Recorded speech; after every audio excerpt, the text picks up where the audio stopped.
Herkese merhabalar. Bugün kolay, pratik, çok da lezzetli, güzel bir börek tarifi vereceğim. Hemen yapımına geçiyoruz. Sadece bir su bardağı su ile yapacağım. Bir su bardağı suyu kabıma aktardım ve bir çay kaşığı tuzumu ekledim. Biraz karıştırdıktan sonra 3 su bardağına yakın unumu ilave ediyorum. Toplamda 3,5 su bardağı un aldı. Unumu 2 defa da ekliyorum. Önce biraz ekledim. 3 su bardağı kadar ekledim. Kıvamına bakıyorum. Daha sonra bir bardak daha kadar un eklemiş oldum. Kulak memesi kıvamında bir hamur elde edeceğiz. Çok fazla yoğurmamıza gerek yok.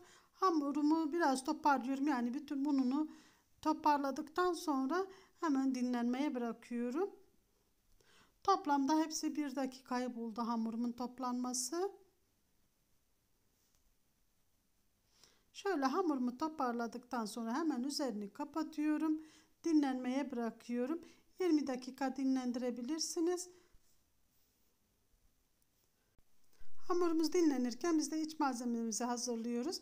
Haşlanmış patatesimize tuz, karabiber, biraz pul biber ekliyorum ve iyice eziyorum. Böyle püre haline getirmiyorum. Hafif böyle damağa gelecek şekilde yapıyorum. Böyle arada tane tane kalabilir. Hemen üzerine kavrulmuş 2 adet soğanı ekliyorum. Bir küçük demet maydanoz ekliyorum. Soğanı 5 yemek kaşığı sıvı yağla kavurdum arkadaşlar. Yani içine yağ ekstradan eklemek isterseniz tercih size kalmış. Ama ben ekstradan yağ içine koymadım. Soğanı kavurduğum yağ yeterli geldi. Patatesimizi iyice karıştırıp kenara aldıktan sonra dinlenen hamurumuzu da alıyoruz. Hamurum güzel yumuşamış, dinlenmiş oldu. 1 dakika kadar hamurumu tekrar böyle yoğuruyorum. Pürüzsüz olmasını sağlıyorum. Her zaman bu ikinci işlemi yapıyoruz. Hamurun hem daha güzel toparlanması, hem pürüzsüz olması, hem de fazla yoğrulmamış oluyoruz. Hamuru ilk başta biraz yoğurup ikinci defada böyle sadece 1 dakika yoğurduğunuzda çok güzel hamur elde edersiniz ve çok yorulmazsınız. Şimdi hamurumu toparladıktan sonra 2 bezeye ayırdım. Bir küçük bir büyük bezeye ayırdım.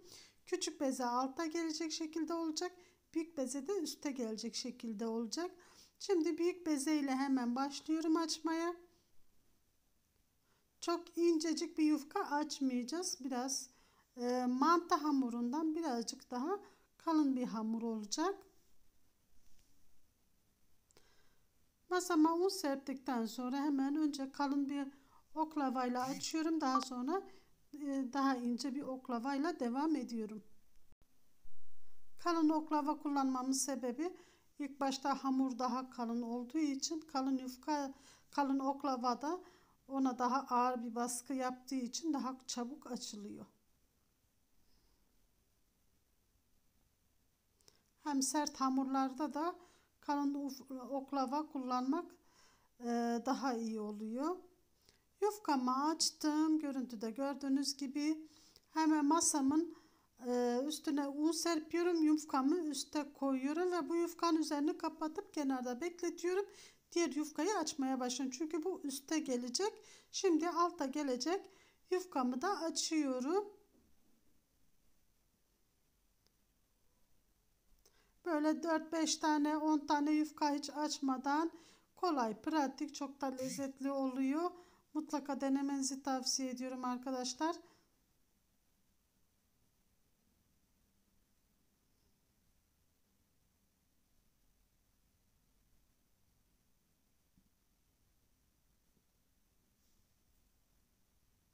Ve bu yufkamın açımı da bitti.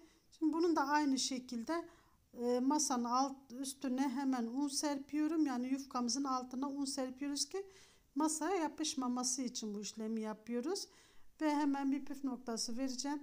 Şöyle kahvaltılık ya da çerezlik kaseleriniz varsa onunla şekillendirirseniz çok güzel olur. Böyle oklava tam orta kısma koydum ve kaseyle şekiller veriyorum. Hepsi aynı hizada olmasına dikkat edelim ki kesince kolaylık olsun diye. İsterseniz yuvarlak kaseler de kullanabilirsiniz. Her bir şeklin içine bir yemek kaşığı kadar patates harcından koyuyorum. Siz dilediğiniz kadar bunu büyük veya küçük de yapabilirsiniz. Daha küçük kaselerle şekillendirebilirsiniz. Küçük küçük börekler de yapabilirsiniz. Patatesimi böyle eşit parçalara böldüm. Biraz patatesim kaldı. Bu kenardan taşan hamurları, onları da börek yapacağım. Hiçbir şey ziyan etmiyoruz. Hepsini kullanıyoruz arkadaşlar. Hemen böyle üste gelecek olan yufkayı gevşek bir şekilde üstüne seriyorum. Görüntüde gördüğünüz gibi bu şekilde olacak ki çekilme olmasın ki yufkalarımız pişerken açılmasın. Çok gevşek bırakıyoruz üst taraftan. Hem kesimi kolay olacak hem de pişerken patlamalar olmayacak bu şekilde ve hemen oklavayla orta kısımlarından bastırıyorum. Kesilecek olan yerlerden bastırıyorum. Şeklini veriyorum. Tekrar kase ile şekil veriyorum. Görüntüde gördüğünüz gibi gerçekten bu kadar kolaydır. Çok basit, çok pratik. Herkes yapabilir bunu. Yani ilk defa hamur açanlar, ilk defa börek yapanlar bile bunu kolaylıkla yapabilir.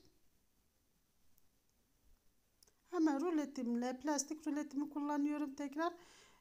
Masam çizilmesin diye.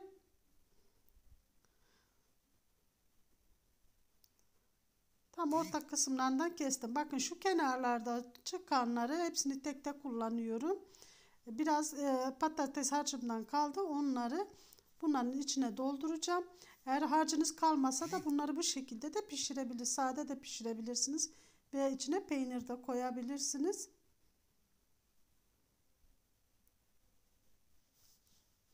Hepsinin kenarlarını da temizledikten sonra şimdi artık kızartmaya geçiyorum. Ben patatesleri koyarken yağımı da ocağa koymuştum. Altını çok kısmıştım. Kısık ateşte yağımı ısınmaya bıraktım. Börekleri kızartırken de altını açıyorum. Şimdi yağımızı kontrol ediyoruz. Böyle küçük bir hamur parçasıyla kontrol ediyoruz. Kızmışsa zaten baloncuklar atıyor, oradan anlarsınız. Ve böreklerimi içine atıyorum. Bu arada bu böreği isterseniz peynirli veya kıymalı da yapabilirsiniz. Börekleri kızartırken kesinlikle çok kısık ateşte kızartmıyoruz. Yağ çekmemesi için harlı ateşin birazcık daha düşüğünü o şekilde kızartıyoruz. Yani çok harlı değil. Çok harlı da hemen pişiyor ve sonra yumuşama oluyor. Orta harlı ateş diyeyim. O şekilde sürekli çevirerek böreklerinizi pişirin. Böreğiniz kabarmıyorsa arkadaşlar bu şekilde üzerine yağ atın. Hemen böyle kaşık yardımıyla bu şekilde hem çıtır çıtır oluyor hem piştikten saatler sonra da böreğiniz yumuşamaz. Çıtır çıtır kalır. Çok da güzel oluyor. Hem kabarıyor hem çıtır çıtır oluyor. Mutlaka böyle tavaya ilk hamuru koyduğunuzda kaşık yardımıyla biraz üzerine yağ serpin ki çıtırlığını ve kabarıklığını korusun. Kızaranları çıkarıyorum havlu kağıdın üzerine ve sırayla bu şekilde pişiriyorum. Hemen bir tane daha gösteriyorum. Bakın bu şekilde kaşık yardımıyla yağ atıyorum ve kabarıyor. Kabarınca o şekilde kalıyor. Sönme olmuyor arkadaşlar. Piştikten saatler sonra da kalsa kesinlikle sönme olmuyor ve bu şekilde çıtır çıtır kalıyor.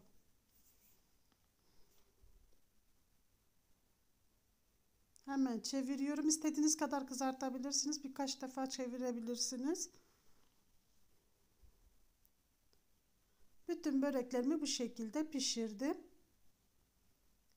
Ve bütün böreklerim piştikten sonra istediğiniz kadar gibi sunum yapabilirsiniz. Kahvaltıya şahane oldu. Çayım demlenene kadar hemen böreklerim de pişti. Dışı çıtır çıtır, içi yumuşacık mis gibi börekler oldu. Çok güzel bir patatesli börek oldu. Buraya kadar izlediyseniz kanalıma abone olup zil bildirimini açıp videolarıma yorum ve beğeni yaparak bana destek olursanız çok sevinirim. Deneyen ve yiyen herkeslere afiyetler şifalar olsun inşallah.